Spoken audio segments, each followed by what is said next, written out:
¿Sí? Bueno, han venido de la parte de la faringe. Entonces ustedes ya conocen que la faringe es un conducto cilíndrico. ¿Dónde está la luz?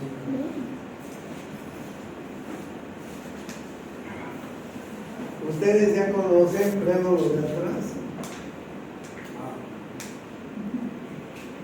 Ustedes ya conocen que lo de la faringe es un conducto cilíndrico.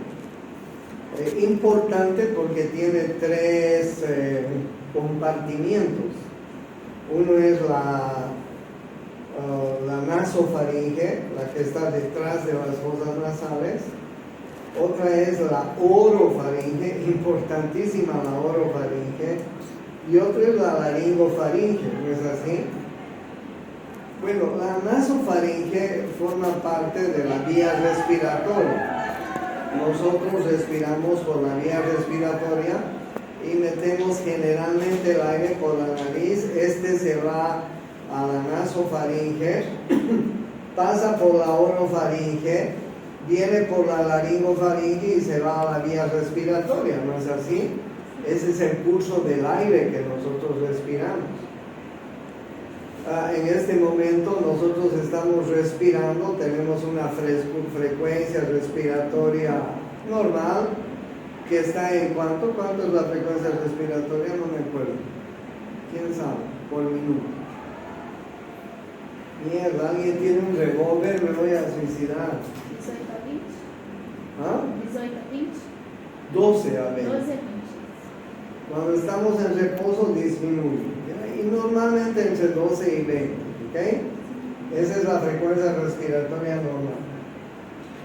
Entonces, bien, nosotros respiramos por la nasofaringe, pero la orofaringe cumple un papel muy importante, porque además de ser el pasaje del aire, también es donde más adelantito en la cavidad bucal vamos a formar el bolo alimenticio, y una vez que formemos el bolo alimenticio vamos a deglutir, ¿no es así? El alimento que comemos.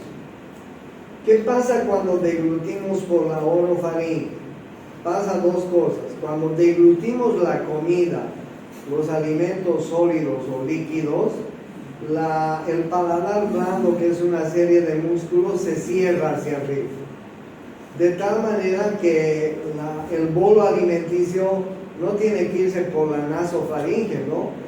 Nadie está eliminando sus arrocitos por la nariz.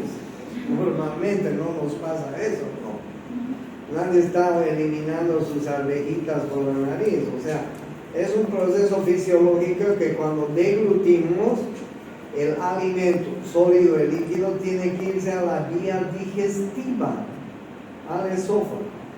¿Y qué pasa con la laringofaringe? Ese es un poco más complicado, porque la laringofaringe es un conducto que se va a bifurcar en dos. Es un camino que se va a bifurcar en dos. Por adelante está la vía respiratoria y por atrás está la vía digestiva, es decir, el esófago. ¿Ya? Entonces miren ustedes, cuando nosotros respiramos, el aire viene nasofaringe, orofaringe, laringofaringe y se entra a la tráquea, laringe, tráquea, vía respiratoria. ¿Ok? Pero cuando nosotros deglutimos, la laringe tiene que cerrarse. La laringe tiene una serie de músculos que va a cerrar la laringe de tal manera que nuestros alimentos pues nunca pasen a la vía respiratoria, siempre pase a la vía digestiva. A todos nos ha pasado que basta una partícula hasta de saliva, si se quiere entrar a la vía respiratoria, inmediatamente nos produce pues un atoro, ¿no es cierto? Un espasmo por el cual tratamos de eliminar. Y más todavía si nos atoramos con algo más grande, ¿no es así? Entonces, ustedes saben que ustedes saben que en la laringofaringe hay un camino bifurcado. ¿ok? El aire va a ir hacia adelante, hacia la vía respiratoria, los alimentos van a ir a la vía digestiva, ¿ok? Bien, entonces miren ustedes, nasofaringe, orofaringe y laringofaringe. La laringofaringe es importante porque aquí la laringofaringe se va a continuar con el esófago. Por atrás tenemos el esófago, ¿ok? ¿Hay alguna posibilidad de regurgitar el alimento del esófago hacia la vía respiratoria? ¿Hay alguna posibilidad? En algunas circunstancias sí, por eso es que, por ejemplo, adelante. Por ejemplo, esa es la razón por la cual una mamá que está dando teta a su hijito, que está haciendo lactar, ¿qué tiene que hacerle después de lactar al bebé? Hacerle botar los chanchitos, ¿no es cierto? Hacerle eructar. Porque si le llena la pancita de leche y lo recuesta, el bebé se va a broncoaspirar, como lo que ha pasado mucho, ¿no? Los pacientes en coma, por ejemplo, o los que están muy intoxicados con el alcohol, por ejemplo, se pueden dormir y broncoaspirar. Son muchos los casos en que la gente se ha broncoaspirado y ha tenido problemas de vida, ¿no es así? Entonces, bien, tengan en cuenta que hoy vamos a empezar el aparato digestivo. Vamos a empezar el aparato digestivo tomando en cuenta que ustedes ya conocen estos tres compartimientos: la nasofaringe, la orofaringe y la laringofaringe, ¿ok? ¿De dónde a dónde viene la laringofaringe, que es el último compartimiento? Aproximadamente viene desde el vértice de este cartílago que se llama epiglotis. Ahí empieza la laringofaringe hasta la porción inferior del cartílago cricoides, ¿ok? El cartílago cricoides es este y este es su porción inferior. De ahí empieza el esófago. ¿Ya? Y ahora vamos a empezar a ver el esófago. Tomando en cuenta que ustedes ya saben estos tres compartimientos: nasofaringe, orofaringe y laringofaringe. Bueno, ahora entonces me voy a ir al esófago, pero para eso tengo que recorrer mucho. Así que 10 segundos.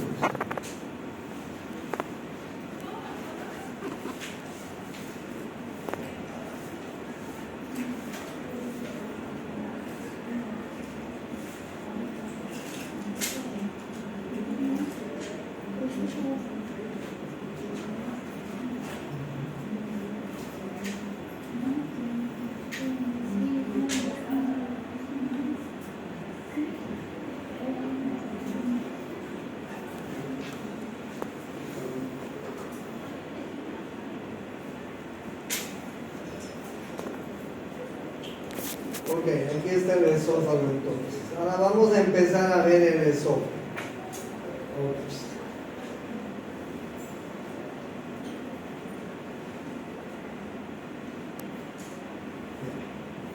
El esófago entonces, chicos, por arriba es la continuación de la laringofaringe, ¿okay? De la parte de la faringe que está junto a la laringe. Ese espacio se llama laringofaringe. A continuación de la faringe está el esófago.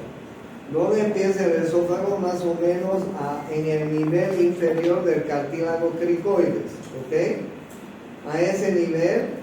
Y el esófago se encuentra, como ustedes están viendo, en el mediastino posterior, bien por delante de la columna vertebral. O sea, delante del esófago está la vía respiratoria, está la tráquea, miren ustedes, y están estos grandes vasos. Ustedes vean ahí el callado de la aorta. Vean aquí el tronco brachiocefálico derecho con sus ramas, la carótida, la subclánea derecha. Aquí está la arteria carótida común izquierda, por ahí está la subclavia izquierda, la vena cava inferior, en fin. O sea, En la parte más posterior del cuello, digamos, de la porción cervical, delante de la columna cervical, vamos a encontrar el esófago, ¿ya? Y el esófago, miren ustedes, está acompañado por los vagos, por el vago derecho y el vago izquierdo, siempre acompañado por el vago. Ustedes saben que a nivel diafragmático hay un hiato esofágico, que son tres grandes orificios que hay en el diafragma: el hiato esofágico, el hiato de la vena cava inferior y el hiato de la arteria aorta. Saben que esos tres orificios. Ustedes pueden apreciar acá que estamos viendo el hiato esofágico y vemos cómo pasa el esófago terminal por ese hiato para después continuarse con el estómago, ¿no es así? Entonces, bien, yo les estoy mostrando aquí tres segmentos del esófago. Uno que está en la base del cuello, se llama segmento esofágico cervical, es pequeño. El más largo es el segmento esofágico torácico, el que está en el tórax, ahí ustedes pueden ver. Y otro segmento es el segmento esofágico abdominal, que también es corto, como ustedes están viendo. Pero hay una cosa que les quiero decir: en todo su trayecto el esófago está acompañado del vago derecho y del vago izquierdo, de los dos vagos. Pasa el diafragma, el esófago, y los vagos se convierten, el izquierdo se convierte en vago anterior y el derecho se convierte en vago posterior, ¿ok? O sea, ya no son ni derecho ni izquierdo. Acá los vagos van a ser anterior y posterior. Esa es la diferencia con los vagos a nivel abdominal. Bueno, entonces bien, miren ustedes, aquí empieza el esófago más o menos a la altura del límite inferior del cartílago cricoides, ¿no es cierto? El cartílago cricoides es más o menos, este es el cartílago tiroides, abajo es el cartílago cricoides, una línea imaginaria y más o menos ahí empieza el esófago, ¿ya? Después de la laringofaringe, ¿ya? Y ahí ustedes tienen 4 porciones, si quieren, o estrechamientos que tienen. Les cuento que el esófago mide aproximadamente unos 25 centímetros. Y desde los dientes hasta donde empieza el esófago hay aproximadamente 15 centímetros. ¿Ok? Desde aquí hasta aquí hay 15 centímetros. Y desde aquí hasta el estómago hay 25 centímetros. O sea, si yo le digo a cualquiera, el estómago mide 25 centímetros también, ¿ok? Miren, desde acá hasta acá 15 centímetros, desde acá hasta acá 25 centímetros y el estómago 25 centímetros. Si yo les digo a cualquiera de ustedes que introduzcan una sonda desde la nariz hasta el estómago, ¿cuántos centímetros más o menos tuvieran que meter? Introducir, perdón. 40. Pero 40 llegas al límite. Mejor por si acaso meter 50. 50.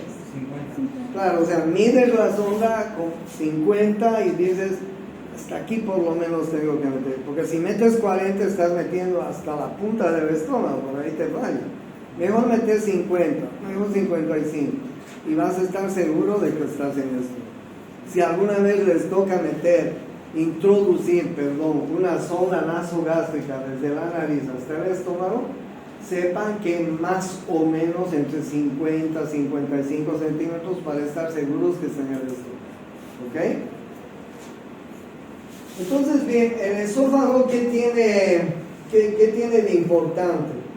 El esófago tiene de importante que si hacemos un corte en el esófago, vamos a encontrar 4 capas importantes, que enseguida les voy a mostrar, que son las siguientes. La capa más periférica del esófago, se llama la capa serosa. debajo de la capa serosa hay una capa muscular, que esa sí que es muy importante. Debajo de la capa muscular hay una submucosa y debajo de la mucosa hay una mucosa. O sea, si yo hago un corte, esta capa externa es la serosa. La capa del medio la capa debajo de la serosa es importante porque es músculo. Es un músculo liso. Es un músculo liso. ¿Ok? ¿Cuál es la particularidad que tienen los músculos lisos que tenemos en las vísceras huecas?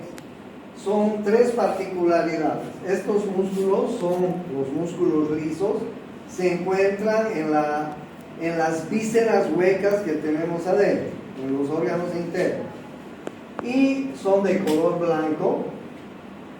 No tienen estrías como los músculos estriados, no estrías, y además son involuntarios. ¿Okay? No podemos controlar su movimiento. Entonces ahí tienen ustedes la capa muscular. Debajo de la capa muscular está la capa submucosa. Y debajo de la capa submucosa está la capa mucosa. La función de la capa mucosa, como dice su nombre, es fabricar ¿qué? Moco. ¿Para qué fabrica moco el esófago? Para lubricar el bolo alimenticio, ¿no es cierto? Porque se imaginan un esófago sin moco, nos dolería tragar los alimentos, ¿no? Deglutirlos. Entonces el esófago tiene glándulas, la submucosa y la mucosa del esófago tiene glándulas muy importantes que fabrican moco que sirven para lubricar. ¿Ya? Esas son las 4 capas que tiene el esófago. Y la capa muscular es muy importante. El esófago tiene 4 estrecheces que también son importantes conocerlas. La primera estrechez está a nivel del cartílago cricoide, se llama estrechez cricofaringea. ¿Okay? Esa es la primera estrechez. La estrechez cricofaringea. La segunda estrechez la produce el callado de la aorta. El callado de la aorta se apoya sobre el esófago y lo adelgaza, lo hace angosto en ese lugar. La tercera estrechez es la que produce el bronquio principal izquierdo, que también se apoya sobre el esófago y produce una estrechez. Y la cuarta estrechez está a nivel del hiato esofágico. ¿Ok? ¿Por qué es importante que conozcamos las estrecheces del esófago? Una que está a nivel del cartílago cricoides, cricofaringea, otra que está a nivel del arco aórtico, otra a nivel del bronquio principal izquierdo y otra a nivel del hiato esofágico. ¿Por qué es importante que conozcamos las estrecheces del esófago? Porque hay muchas personas que se atracan con cuerpos extraños. Los pequeños, por ejemplo. Todos se llevan a la boca, ¿no es cierto? Todos se llevan a la boca. Canicas a la boca, piedritas a la boca, alguna cagadita que encuentran en la casa a la boca, ¿no? Y esos niños pueden tragarse estos elementos. Los ancianos hasta se tragan sus prótesis dentarias. Entonces, los elementos extraños, cuando quieren pasar hacia el estómago, podrían trancarse, obstruirse en alguna de estas estrecheces. Por eso es que los médicos tenemos que conocer cuáles son las estrecheces del esófago. Si viene un paciente y dice, le cuento, doctor, que comí un pollo y al tragar el huesito se me trancó y lo siento aquí en el esófago y no lo puedo pasar. Esos huesitos del pollo, esos cartílagos que tiene el pollo, a veces trancan al querer pasar. Y los médicos tenemos que saber dónde están las estrecheces, porque con una radiografía podríamos cerciorarnos en qué nivel está esa estrechez. Si la estrechez está en la segunda o la tercera estrechez, está complicado de sacar ese objeto. Tendríamos que llamar a un endoscopista para que nos ayude a sacar, ¿no es así? Entonces es importante que conozcamos las estrecheces del esófago. Entonces estas son las características que tiene el esófago. Miren ustedes, el esófago está muy emparentado por adentro con la tráquea. Ustedes saben que la tráquea en la parte posterior tiene el músculo traqueal. Los anillos no son completos en la tráquea, por atrás tiene un músculo que se llama el músculo traqueal. Y miren ustedes las membranas fibroelásticas que están uniendo la tráquea con el esófago. O sea, les podría decir que tráquea y esófago van muy unidos. Hay que tener cuidado siempre, porque nosotros muchas veces utilizamos las sondas nasogástricas. Nosotros muchas veces tenemos que intubar a los pacientes y meter la sonda nasotraqueal a través de la laringe. Entonces hay que tener cuidado porque ustedes vean la relación que tienen estos dos órganos, ¿ok? Tuve un paciente que una vez le hicieron un disparo en el cuello y le traspasaron tráquea y esófago.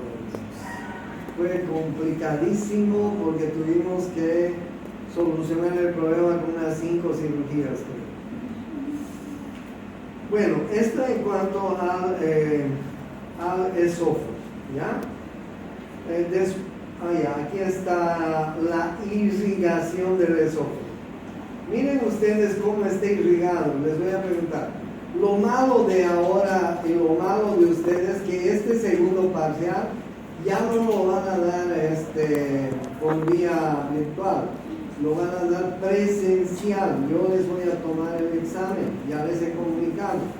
Y ahí me van a demostrar si son capaces de sacarse 40, 45, 50, 55, 60 sobre 100. Veremos cuántos se sacan y veremos cómo están estudiando. ¿Ok? Porque ahora van a dar conmigo. Así que más les van a estudiar. Miren cómo está irrigado el esófago cervical. El esófago cervical está irrigado por ramas esofágicas de las arterias tiroideas inferiores. Este es el tronco tirocervical. Sí, la primera rama de la subclavia se llama arteria vertebral, que ustedes ya la conocen. La segunda rama ascendente de la subclavia se llama tronco tirocervical. Y una de las ramas del tronco tirocervical es la arteria tiroidea inferior. Y ramas esofágicas de la arteria tiroidea inferior vienen e irrigan el esófago cervical, el esófago en el cuello. Es muy corto, pero está irrigado por esto, ¿ya? El esófago torácico, como ustedes están viendo, está irrigado por ramas esofágicas de la aorta descendente, de la aorta torácica. Ustedes vean cómo la aorta torácica emite ramas para irrigar el esófago en la parte torácica. Y el esófago terminal, el esófago abdominal, está irrigado por la arteria frénica inferior, que ustedes ya la conocen, y una ramita de la arteria gástrica izquierda. Miren ustedes la arteria gástrica izquierda y miren ustedes cómo las arterias frénicas inferiores vienen a irrigar la parte inferior del esófago. Ustedes ya conocen las dos arterias, ¿no es cierto? Ya conocen la arteria frénica inferior que da ramas al esófago. Ya conocen la arteria gástrica izquierda que también da ramas al esófago. Entonces la irrigación del esófago está dado por pues dos arterias allá importantes. ¿Listo?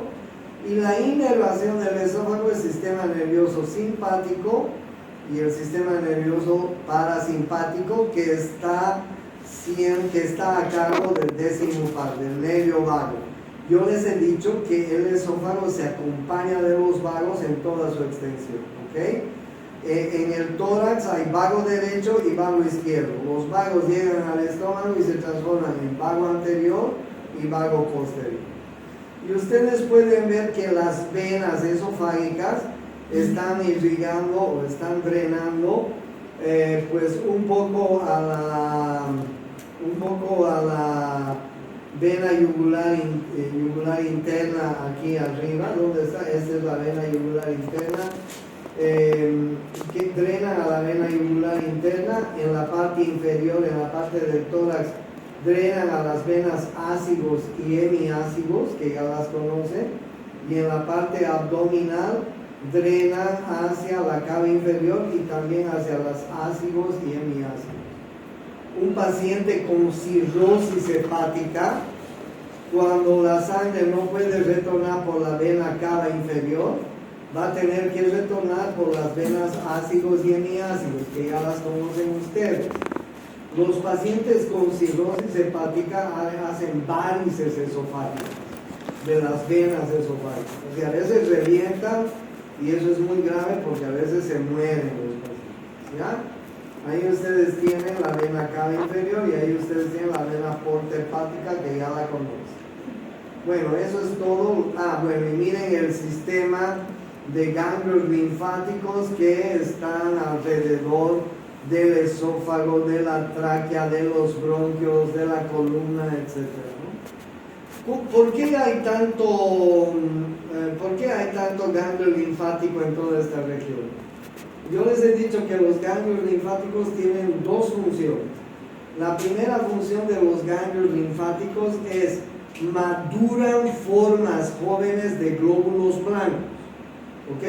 Si hay una infección cercana en la vía respiratoria, en la vía cardiocirculatoria, en la vía digestiva, en los ganglios linfáticos van a madurar las formas jovencitas de glóbulos blancos y se van a hacer glóbulos maduros. ¿Ok? Como cuando un joven va al cuartel. Un joven a sus 18 años va al cuartel en su país y ahí le van a enseñar el manejo de armas, técnicas de guerra, etc. ¿no? De la misma manera, los ganglios linfáticos tienen esa misión, maduran formas jóvenes de glóbulos blancos. La otra misión de los linfáticos, y desgraciada por cierto, es transportan las células metastásicas de un cáncer. ¿Ok? ¿Por dónde se disemina el cáncer? El cáncer se disemina a través de la vía linfática. Y los ganglios linfáticos son los encargados de transportar las células cancerosas. ¿Ya? Ahí ustedes tienen la inervación. Esta es la cadena del simpático derecho, esta es la cadena del simpático izquierdo, inervación simpática, y ahí ustedes tienen los vagos. Este es el vago izquierdo, por ahí está el vago derecho, van a venir a inervar el esófago. ¿Ok? El sistema parasimpático está a cargo de los vagos. ¿Qué hace el sistema nervioso parasimpático en el aparato digestivo? ¿Estimula o inhibe? ¿Qué me dice? Por favor, no se van a olvidar nunca. El aparato, el sistema nervioso parasimpático en el aparato digestivo es estimulador. Es en el único lugar donde estimula, después es inhibidor. Y el simpático, que normalmente es excitador en todos los órganos, aquí es inhibidor. En todo el tubo digestivo. ¿Okay? No se olviden nunca de eso. Ahí tienen los vagos ustedes que acompañan al esófago, vago derecho y vago izquierdo, pero cuando traspasa el hiato esofágico se hace vago anterior y vago posterior. Este es un corte del esófago, ¿no? Les decía, la capa más externa se llama serosa. Tiene una doble capa muscular. Miren ustedes qué interesante. El esófago tiene una doble capa muscular. Fibras longitudinales y fibras circulares. Tiene una submucosa y tiene una mucosa. ¿Ok? No se olviden que el tubo digestivo además tiene dos plexos. El plexo de Meissner, el plexo mientérico de Meissner y el plexo submucoso el plexo mientérico de Auerbach y el plexo submucoso de Meissner. ¿Okay? Hay una enfermedad que destruye estos dos plexos. ¿Cuál enfermedad? Que es transmitida por los triatomas infestans, por las vinchucas. ¿Cuál enfermedad? ¿Cómo se llama el parásito de Chagas?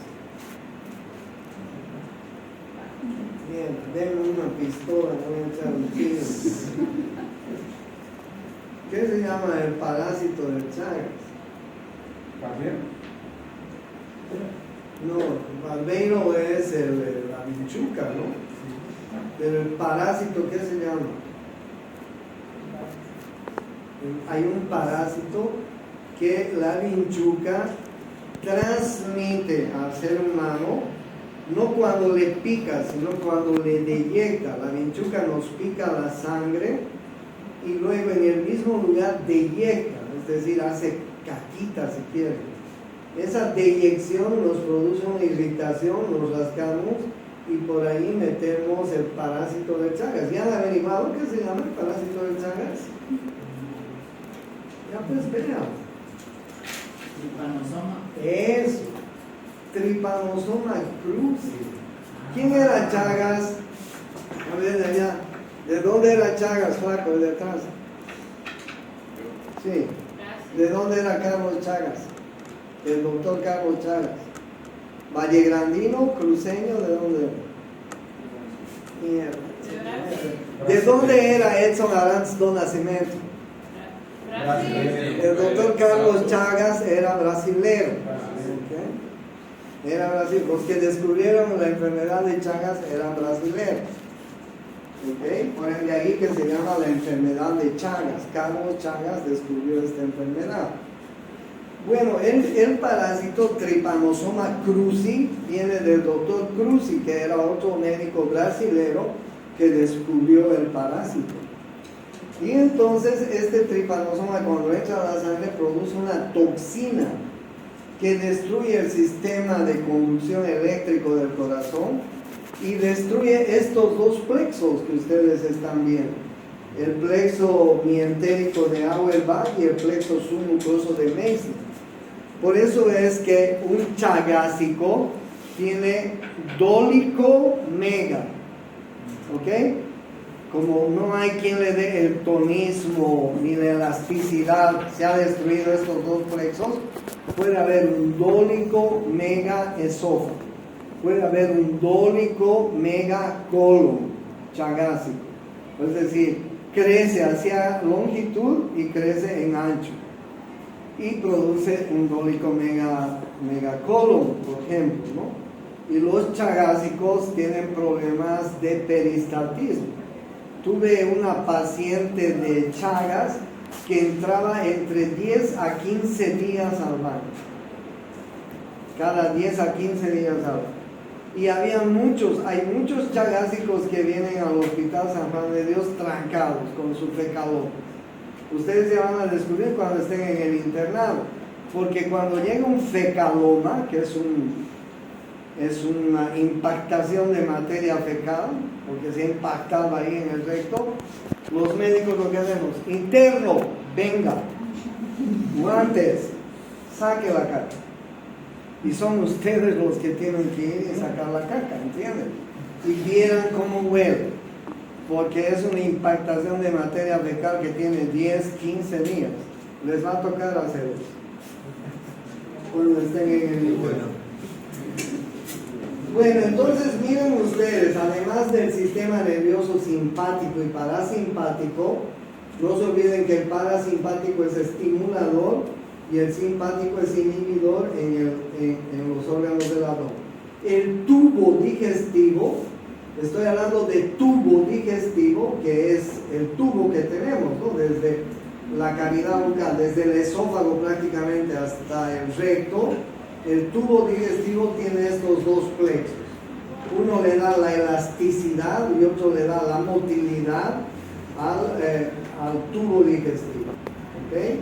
Se llama el uno el plexo mientérico porque está en la capa muscular, y el otro se llama el plexo submucoso porque está en la capa mucosa.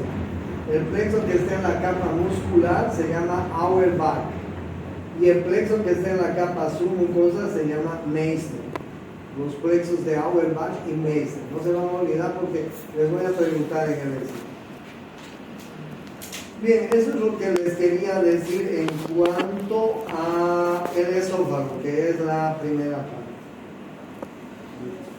Y después del esófago, ¿qué viene? Viene el estómago, ¿no es cierto? Ahí ustedes están viendo el estómago, que está localizado más o menos en el epigastrio del cuadrante abdominal. Epigastrio un poco tiradito hacia el hipocondrio izquierdo, pero más está en el epigastrio, ¿ok? Ahí está localizado el estómago. Mide 25 centímetros. Ustedes van a ver que hay muchos 25 centímetros. El esófago mide 25. El estómago mide 25. El duodeno mide 25. Ya les voy a estar contando. El estómago mide unos 25 centímetros de largo, unos 12 centímetros de ancho y unos 6 centímetros de espesor. ¿Ok? Miren ustedes ahí.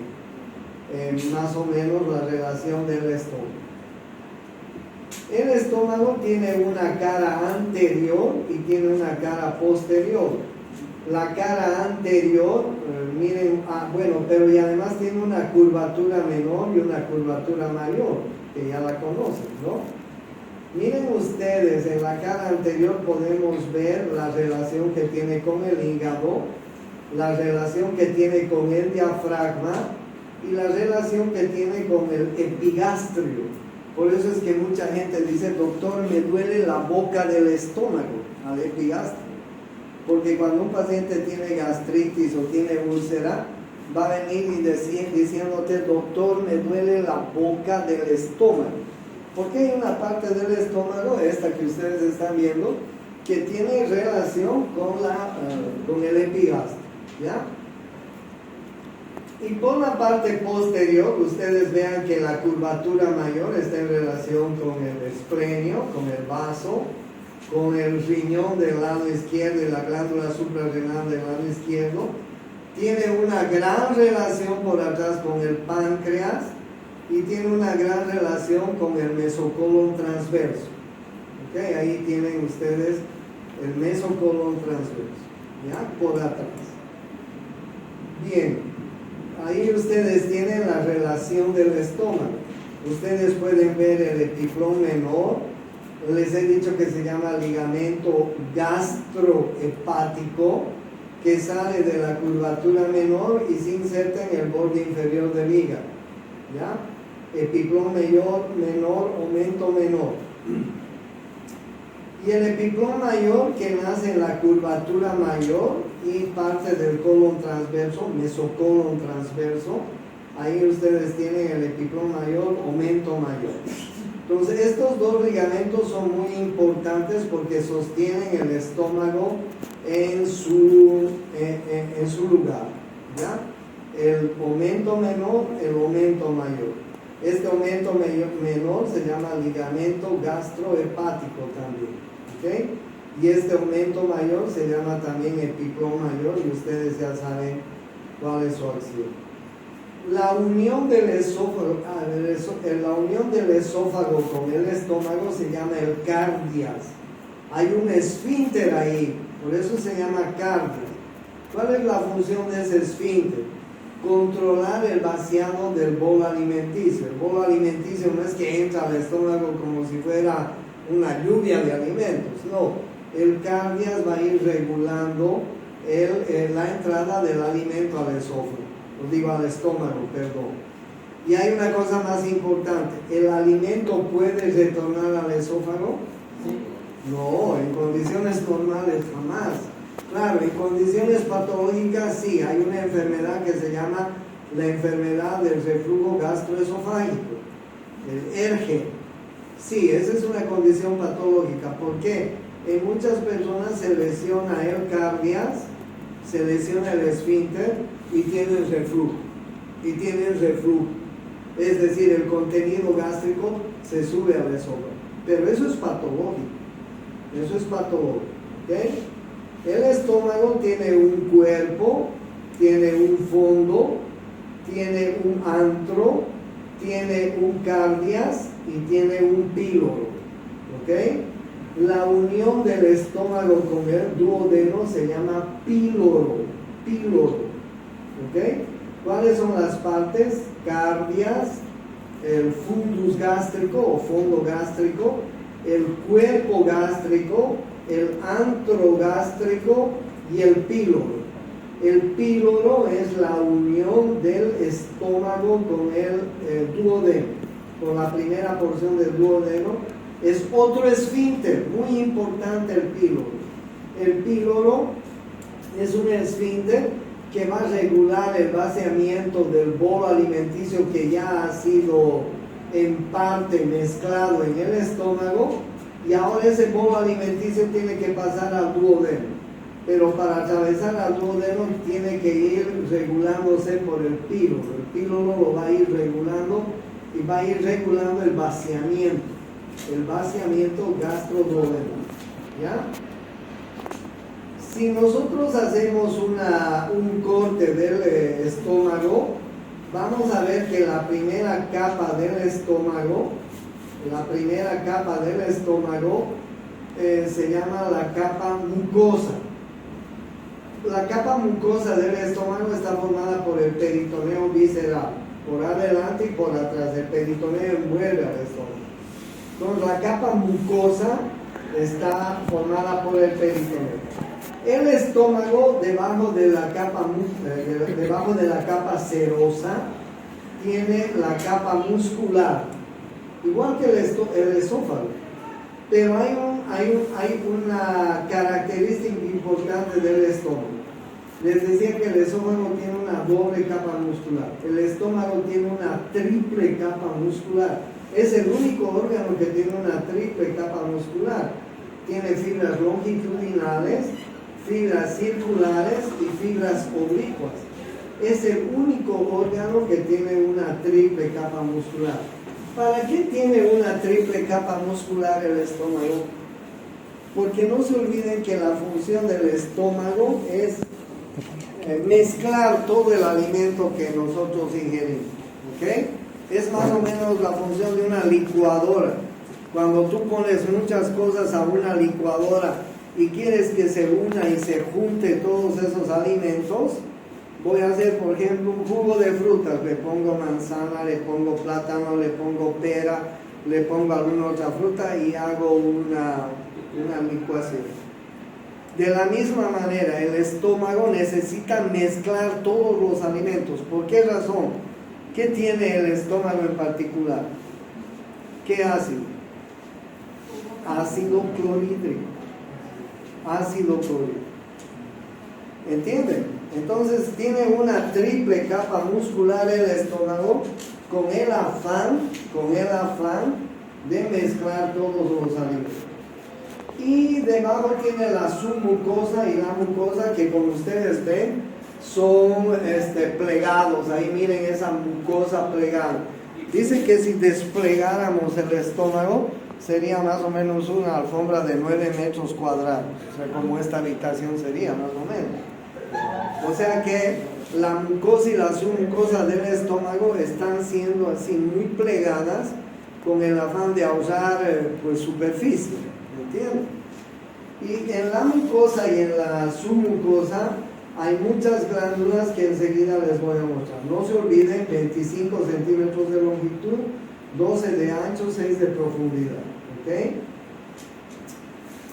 Miren ustedes, aquí tienen las capas. La primera se llama capa serosa, que es el peritoneo. Por adelante y por atrás el peritoneo envuelve al estómago. Se llama capa serosa. Debajo de la capa serosa está la triple capa muscular. Una capa circular, una capa longitudinal, una capa oblicua, etc. Debajo está la submucosa, donde se van a ubicar los vasos sanguíneos, y encima, en la superficie, está la mucosa. Es una mucosa demasiado importante. Miren qué importante la mucosa. Vamos a sacar un pedacito de la mucosa. Miren, este pedacito de la mucosa, y vamos a llevarlo al microscopio. Y vamos a encontrar que en la mucosa hay una glándula que se llama la glándula gástrica. O sea, esta mucosa está formada por millones de glándulas gástricas. ¿Y cómo está formada una glándula gástrica? Miren ustedes, una glándula gástrica tiene varios tipos de células. En primer lugar, tiene las células del epitelio superficial. Las células del epitelio superficial fabrican un moco, pero es un moco potente, porque ese moco impide que el ácido clorhídrico, les cuento que el ácido clorhídrico, changos, el ácido clorhídrico tiene un pH de 1.2, o sea, súper ácido, súper ácido. Dice que 20 gotas en un litro de 20 gotas de ácido clorhídrico en un litro de agua podría matar a 100 personas, porque es muy ácido. Si tú te haces gotear una gota de ácido clorhídrico puro, te va a traspasar la mano como a Jesús. Entonces, demasiado ácido el ácido clorhídrico. ¿Y por qué no nos hace daño? Porque hay unas células que se llaman estas que ustedes están viendo, que se llaman las células del epitelio superficial, que tienen la función de fabricar moco. O sea, imagínense que en esta habitación le ponemos una alfombra así gruesa, ¿sí? Gruesa, y eso nos va a proteger de que la habitación esté protegida. Pero no solo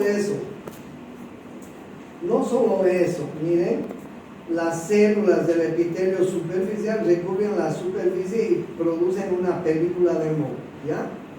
Las células auxiliares, ¿dónde están las células auxiliares? Aquí, esta cerca. Las células auxiliares producen mucina. La mucina es una sustancia más potente que el moco, ¿ok? O sea, es una doble alfombra sobre este piso. Una que es muy dura, la mucina, y otra que es más blanda, que es el moco, que protege nuestro estómago. Claro, el ácido clorhídrico no nos va a hacer daño, porque aquí tenemos dos alfombras muy poderosas. Uno que es la capa de mucina y otra es la capa de moco. ¿Ok? ¿Quiénes fabrican? Tengo una llamada muy importante. Espera. Tipos de células. Unas células son las que fabrican el moco, otras son las que fabrican la mucina, ¿sí? ¿Qué otras son? Las células principales. ¿Dónde están las células principales? Aquí está. Producen pepsinógeno. El pepsinógeno es una hormona que sirve para estimular la fabricación de ácido clorhídrico, ¿ya? Las células parietales. ¿Dónde están las células parietales? Células principales o parietales, ahí están. Producen ácido clorhídrico. Esto sí que es muy importante, ¿ya? Y además del factor intrínseco de Caster, las células endócrinas producen gastrina. ¿Ok? O sea, miren ustedes, en una glándula gástrica hay células que son productoras de moco, de mucina, de gastrina, de pepsinógeno, de ácido clorhídrico, etc. Entonces, estas células son muy importantes en las glándulas gástricas, ¿ya? ¿Hasta qué hora es la clase? 8:30. Entonces, no se olviden de las glándulas gástricas, tienen una gran importancia. Y entre ellas el ácido clorhídrico. El ácido clorhídrico tiene la función de degradar la mayor parte de los alimentos, ¿ok? Viene, por ejemplo, un hidrato de carbono. Llega al estómago un hidrato de carbono. Una papa, por ejemplo, una yuca, por ejemplo. Ese hidrato de carbono en parte ya se degrada en la boca por la saliva. La saliva tiene enzimas que degradan los hidratos de carbono. ¿En qué degradan los hidratos de carbono? En azúcares simples, ¿sí? Ustedes saben que los hidratos de carbono se degradan en azúcares simples, ¿ya? Si nosotros comemos un pedazo de carne, de pollo, de huevo, de leche, ¿qué se llama? Proteínas. Y esas proteínas tienen que ser degradadas en lo que acaban de decir, aminoácidos. Si nosotros comemos grasas, esas grasas tienen que ser degradadas en ácidos grasos simples. O sea, el estómago, más con su ácido clorhídrico, pepsina, pepsinógeno, tiene la función de degradar todo lo que metemos al estómago. Si algo no se ha degradado en el estómago, llega al duodeno y ahí sí termina degradándose, porque en el duodeno hay unas enzimas súper poderosas que ya les voy a contar. Entonces, bien, la función del estómago es muy importante porque va degradando todo. Por ejemplo, para dar un ejemplo, tomamos agua y el agua en el estómago se degrada inmediatamente en H2O y se absorbe. Tomamos alcohol. ¿Alguien ha tomado alcohol en ayunas? Un vaso de cerveza, un vaso de vino, cualquier cosa en ayunas. Se absorbe pues inmediatamente, ¿no? Un vaso de cualquier cosa en ayunas nos farrea, nos emborracha, ¿no es así? Porque en el estómago se degrada ese alcohol y se absorbe inmediatamente. Y los alimentos, y las vitaminas, y los minerales, y los fármacos, etcétera, la mayor parte son partidos, si ustedes quieren, degradados en el estómago. Si alguno de ellos no se ha degradado, llega al duodeno y ahí sí está fregado, porque ahí se va a mezclar con las enzimas que llegan al duodeno y van a terminar degradándose todo. ¿Okay? ¿Cuál es la función del estómago y del duodeno?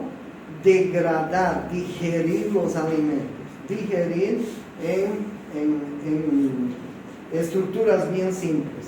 ¿Okay? Esa es la función del estómago y del duodeno. Ahora bien, ¿qué pasa por ejemplo con los que tienen gastritis?